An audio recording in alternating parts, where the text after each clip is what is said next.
दोस्तों नमस्कार, मैं राम सूरत यादव। क्या बीजेपी सचमुच में चुनाव हार रही है और प्रधानमंत्री मोदी को क्या चुनाव में हार दिखने लगी है?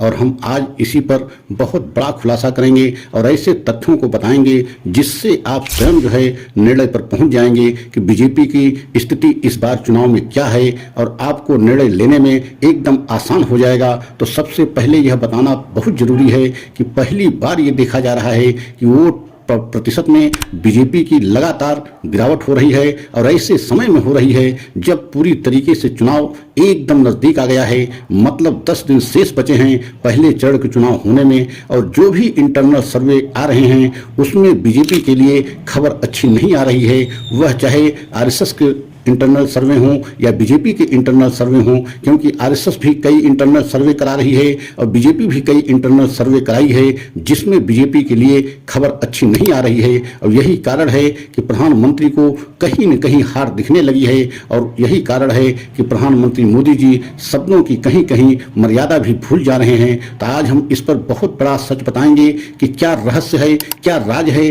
और प्रधानमंत्री मोदी या बीजेपी चुनाव क्यों हार रही है। ऐसा पहली बार हो रहा है कि चुनाव के समय जो है बीजेपी की वोट में गिरावट देखी जा रही है। और आप समझ लीजिए कि अगर यही सिलसिला चलता रहा तो ये चुनाव 2 महीने तक चलेगा और इसी तरीके से वोट में गिरावट प्रतिशत में होता रहा तो ये निश्चित है कि बीजेपी के लिए बहुत जो है बुरी खबर है। तो आपसे हम निवेदन करते हैं कि अगर हमारे चैनल पे पहली बार हैं तो हमारे चैनल को जो है लाइक सब्सक्राइब कर लें, वीडियो को अंत तक जरूर देखें। वीडियो में अंत तक बने रहेंगे तो पूरा सच आपके समझ में आ जाएगा। सबसे पहले यही सच बताना चाहते हैं कि जो भी इंटरनल सर्वे हों, चाहे सी वोटर के हों, चाहे ये बीपी न्यूज के हों, जो भी इंटरनल सर्वे आ रहे हैं उसमें बीजेपी को इस समय वोट प्रतिशत में गिरावट देखी जा रही है और बीजेपी इससे बेहद चिंतित है। प्रधानमंत्री मोदी जी बेहद चिंतित हैं कि दिन प्रतिदिन जो है बीजेपी को वोट प्रतिशत गिरता जा रहा है और प्रधानमंत्री मोदी की छवि पर असर पड़ रहा है। प्रधानमंत्री मोदी की छवि भी गिर रही है और पहले की अपेक्षा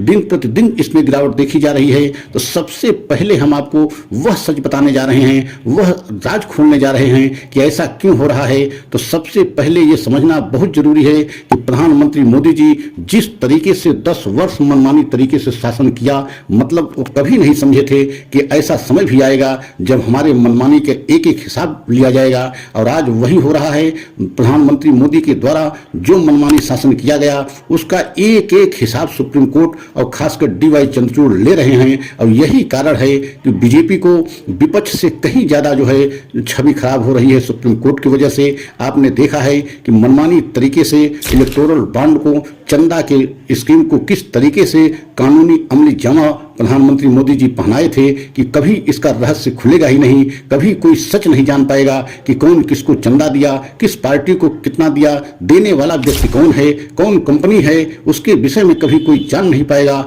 लेकिन DY Chandrachud chief justice of India ने कड़ा रुख अख्तियार करते हुए और कड़ा कदम उठाते हुए ऐसा ऐतिहासिक फैसला सुना दिया कि पूरे देश की जनता के सामने वह सच आ गया कि चुनावी चंदा में कितना बड़ा फ्रॉड हुआ और एक तरीके से भ्रष्टाचार का लेवल प्रधानमंत्री के ऊपर लग गया और पूरी बीजेपी पर भ्रष्टाचार का लेवल लग गया।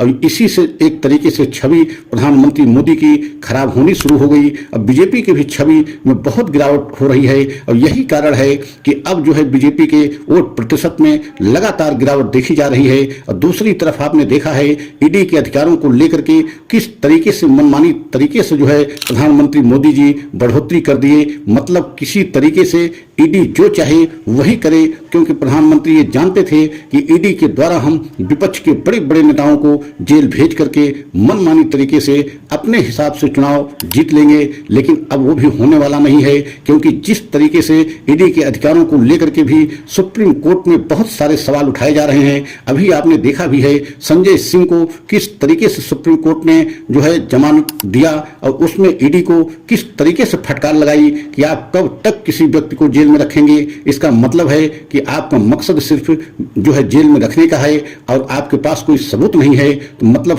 आप सोचिए कि ईडी को एक फटकार लगाते हुए यही कारण है कि ईडी किसी तरीके से संजय सिंह की जो है जमानत पर कोई विरोध नहीं किया और संजय सिंह को जमानत मिल गई। आने वाले समय में अब ईडी की भी मुश्किल सुप्रीम कोर्ट से बढ़ने वाली है, क्योंकि डी.वाई. चंद्रचूड़ हर मनमानी फैसले पर जो प्रधानमंत्री मोदी 10 वर्ष में लेते रहे, सभी मनमानी फैसलों पर डी.वाई. चंद्रचूड़ और सुप्रीम कोर्ट जो है इतना कड़ा रुख अख्तियार कर लिया है कि एक एक मनमानी जो है फैसले को जो है इस समय समीक्षा की जा रही है और उस पर प्रधानमंत्री मोदी को बहुत बड़ा झटका लग रहा है। और यही कारण है कि इन वक्त पर चुनाव के समय इस समय प्रधानमंत्री मोदी को छवि में गिरावट देखी जा रही है और पूरी बीजेपी के छवि में गिरावट देखी जा रही है, क्योंकि बीजेपी के ऊपर और प्रधानमंत्री के जो है एक तरीके से ऊपर भ्रष्टाचार का लेवल जो इलेक्टोरल बॉन्ड के माध्यम से लगा है कि मनमानी तरीके से ईडी सीबीआई को भेज करके बड़ी बड़ी कंपनियों को नोटिस भेज करके ईडी सीबीआई जा करके पहले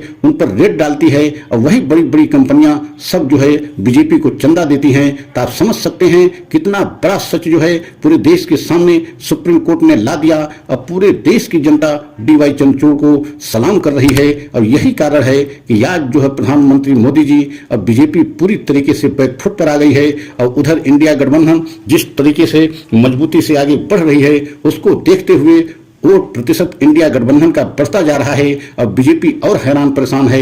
अगर हमारा यह आपको जो है वीडियो अच्छा लगा हो तो लाइक सब्सक्राइब करें, कमेंट के द्वारा अपनी राय अवश्य दें। अगला वीडियो पुनः लेकर के आएंगे। जय हिंद, जय भारत।